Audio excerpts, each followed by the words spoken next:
All right, Matthew chapter, did you give that to Roy? Okay. Matthew chapter 20, and we're going to begin in verse 17, kind of break some new ground here. And it says, "And Jesus, going up to Jerusalem, took the 12 disciples apart in the way, and said unto them, Behold, we go up to Jerusalem, and the Son of Man shall be betrayed unto the chief priests and unto the scribes, and they shall condemn him to death, and shall deliver him to the Gentiles to mock and to scourge and to crucify him, and the third day he shall rise again."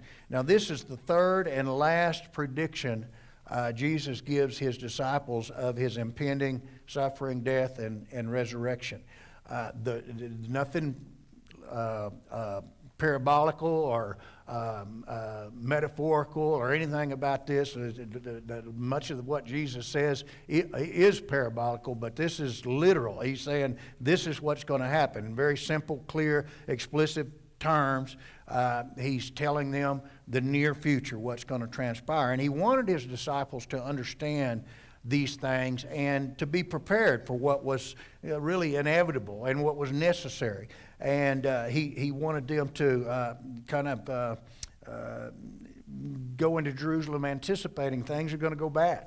And so as we're going to see later, in spite of this instruction, and again, this is the third time he's clearly stated these things, in spite of that, they're not fully grasping it. They're not really able to totally comprehend the whole death, burial, and resurrection deal. And so they really won't completely until after the fact. Even after his death, we understand that they were still, in confusion, weren't really anticipating the resurrection, in spite of the fact that he told them about it multiple times. So they're like us. It's hard to grasp spiritual things, especially of that magnitude. And so the first part of verse 17 says, "And Jesus going up to Jerusalem took the 12." If you'll remember, the greatest part of Jesus' time during his earthly ministry was spent in Galilee. If we've been in this study for 2 or 3 years, wherever long it is, and most of it's been in Galilee, most of what he's done. And he concluded that ministry in Galilee. If you'll turn across the page, chapter 19 of verse 1, it says, "And it came to pass that when Jesus had finished these sayings, he departed from Galilee and came into the coast of Judea beyond the Jordan." Okay, and so he's concluded that ministry in Galilee. And so if you'll flip over in your Bibles, or it's going to be on the screen, your maps. Okay, get a map of is that? Ooh, it's kind of small, isn't it? Okay, you might want to flip over in the back of your Bible and get the map that shows the Holy Land during Jesus' days, and I'll try to help you. Maybe again with that in front of you, you can follow along. But you'll see that leaving, as verse 1 of chapter 19 says, leaving Galilee, Jesus has moved to the east and has kind of followed down, going south on your map, working his way south. And I'm sorry, I'm struggling here finding my spot. Galilee is your province furthest to the north. Just below it is Samaria. Just below that is Judea. Okay, that's all the land of Palestine. Upon leaving Galilee, he goes to the east over into Decapolis and down to Perea. Okay, he's working his way south on our maps. Okay, why did he do that?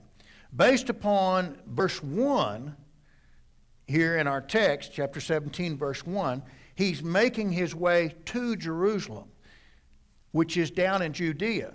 But obviously, he's going the long way around. He's moved over east, he's going to go way down south, and then move back west to Jerusalem. And one of that, the primary reason he did that was to avoid going into Samaria.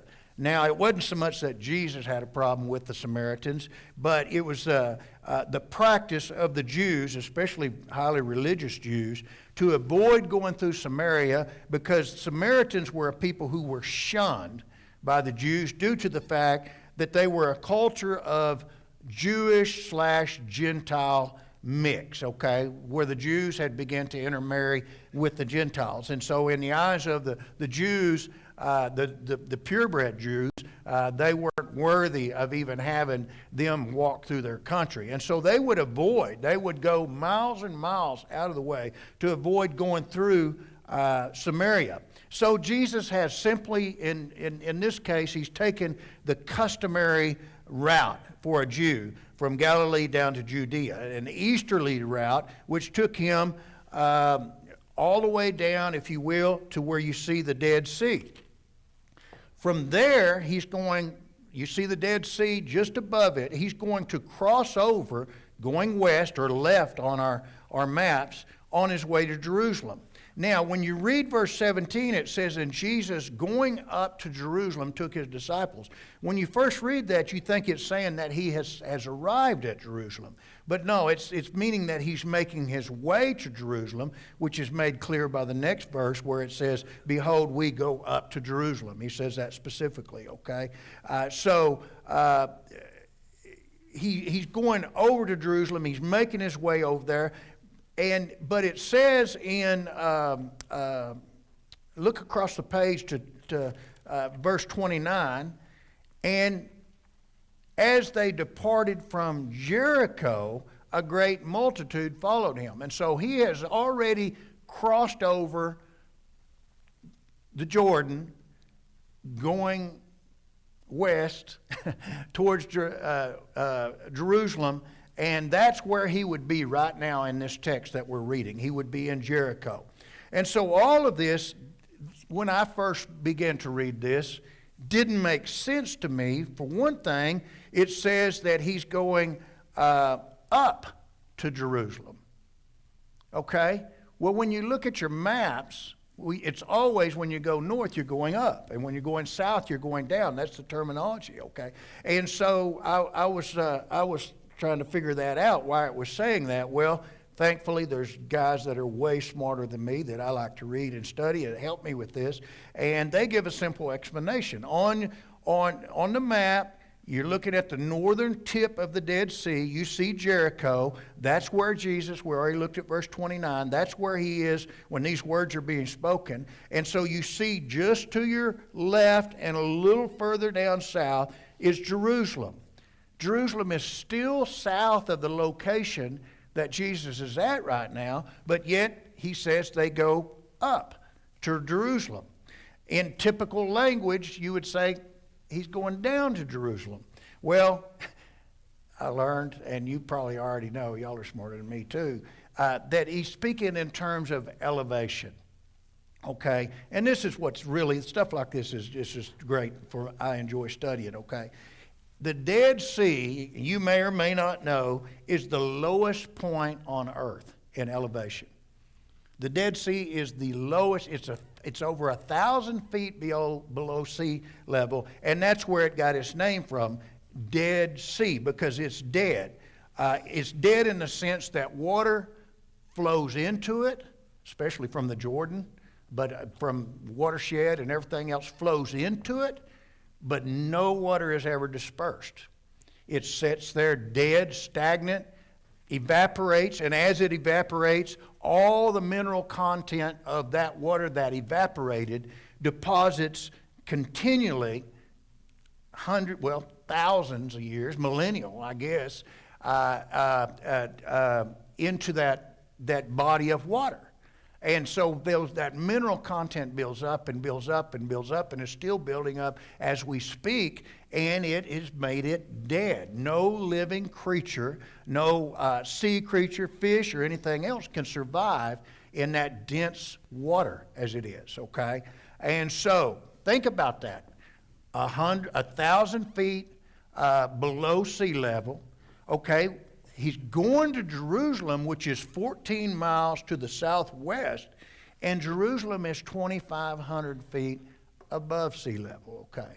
So that's what it makes sense. The terrain ascending 3,500 feet, essentially, from one point to the other in a 14-mile stretch that's some pretty steep travel, right? And so that's hence the term going up to Jerusalem, okay? I don't know about y'all, but I like stuff like that. It's interesting to me. There's nothing theological about it, but it's just part of learning our Bibles, okay? And plus it makes me look really smart when I teach like this, so I like that. So, okay? Verse 17, it says that he took his disciples apart. Behold, we go to Jerusalem. And Jesus, going up to Jerusalem, took his disciples apart in the way and said unto them, okay, by saying took his disciples apart, it's just simply meaning that he has pulled them aside. And you can remove that map if you'd like, Roy. He's pulled them aside, which indicates that by this time, the crowds are probably beginning to gather back around him, the multitudes. You remember that he kind of had a brief chapter there where he'd gotten his disciples aside and spent his time primarily on them, gotten away from the multitudes. Well, clearly they're gathering back around him now at this point, and that's why he has to pull them aside. Plus the fact that he's going to Jerusalem, and it's Passover time, very near Passover time, and so thousands upon thousands of Jews also would have been gradually making their pilgrimage, the yearly pilgrimage, to Jerusalem for the Passover celebration, okay? So if you were a Jew and you were in Galilee, you're going to Jerusalem just like Jesus is. And so literally thousands of people would have been taking that same route for the same reason we talked about. They're trying to avoid Samaria, okay? They shun those guys. That would be the quickest route, but they're not going to do that. And so they're making this. And so there's people everywhere at this point where Jesus is traveling. And so he pulls his disciples aside, and he begins to tell them what's going to transpire in Jerusalem as far as the cruelty, and it says they're going to condemn him to death, and they're going to deliver him to the Gentiles to mock and to crucify, and then he'll be raised on the third day. He's telling them all of this. Now, He says, verse 18, before he tells that, he says, behold. And when the Word of God uses the word behold, it's calling special attention to something. And so when Jesus uses that term, he's saying, this is important, guys, to his disciples. This is something I really need you to hear. And he begins to tell them these things, okay? The fact that the Jewish leaders in Jerusalem were seeking to kill him was a well-known fact to the disciples already. They already knew that. So even without this prediction, you can imagine that the disciples are already thinking, we're going back to Jerusalem? That would have been somewhat alarming to them. In fact, if you read the parallel passage to this over in Mark chapter 10, verse 32, it says that when he told them they were going to Jerusalem, it says that they were amazed and afraid. So in other words, they're kind of astonished. What do you mean we're going to Jerusalem? And then they became fearful. They were afraid, and rightly so. So the whole idea was something that they would have been uneasy about. But Jesus, very resolutely and very matter-of-factly, tells them what's going to happen and then leads the way in that direction. And going to Jerusalem was no accident. It was no act of fate. It was really just a part of God's design for his redemptive plan. In fact, Luke chapter 18, verse 31 says this. He says, then he took up unto him the 12 and said unto them, this is a parallel passage, behold, we go up to Jerusalem, and watch this, and all things that are written by the prophets concerning the Son of Man shall be accomplished. So he's saying everything that the Old Testament is taught, it's all culminating, if you will, in Jerusalem. The whole redemptive plan, all the things that they had learned as Jews from their Bibles, which was the Old Testament, has been talking about this plan that's coming together right now. Now, it was often in types, foreshadows, and images and symbols that pointed towards this, okay? But there were also specific prophecies that had told of what's about to take place here. Through Moses, when he described the Passover sacrifice and specified certain things about it over in Exodus chapter 12, he specifically describes it as no bones will be broken. Well, that's a prediction of what would be the case when Jesus was crucified. Through the psalmists, the various psalmists, there was multiple predictions. Psalms 22 verse 18 predicted that his feet and hands would be pierced. Verse 18 of that same chapter predicts that they would cast lots for his garments.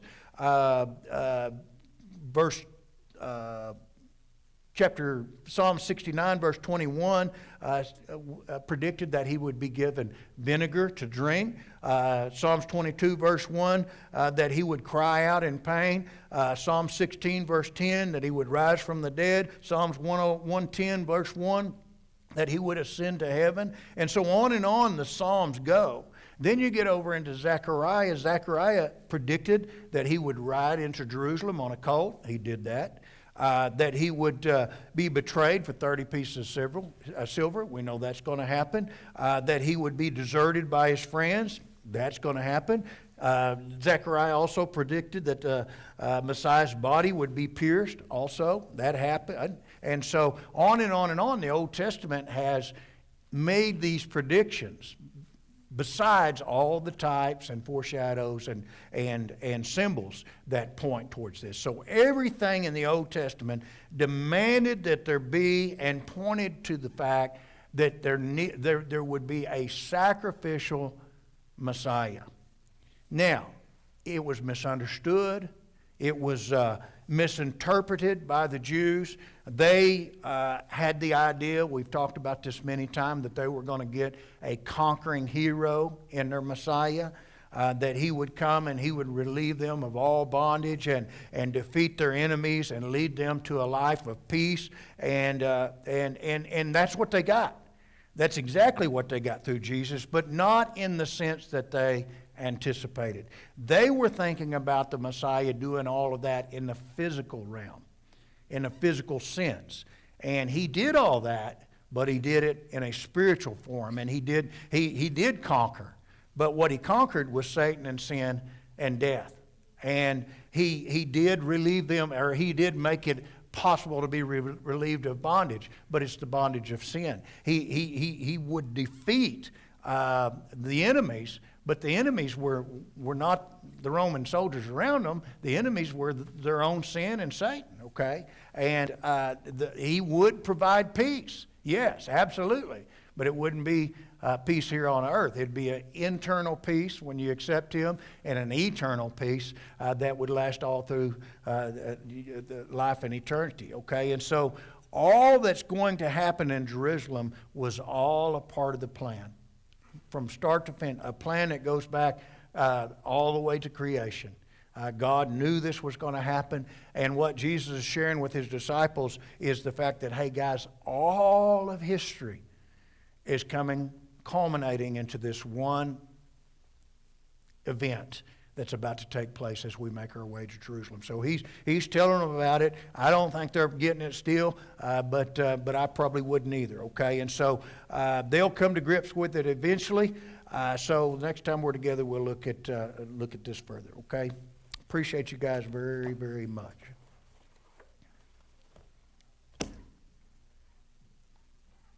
Let's go home by way of Jerusalem. Stand and let's be dismissed. Jim St. Pierre, will you lead us, please, sir?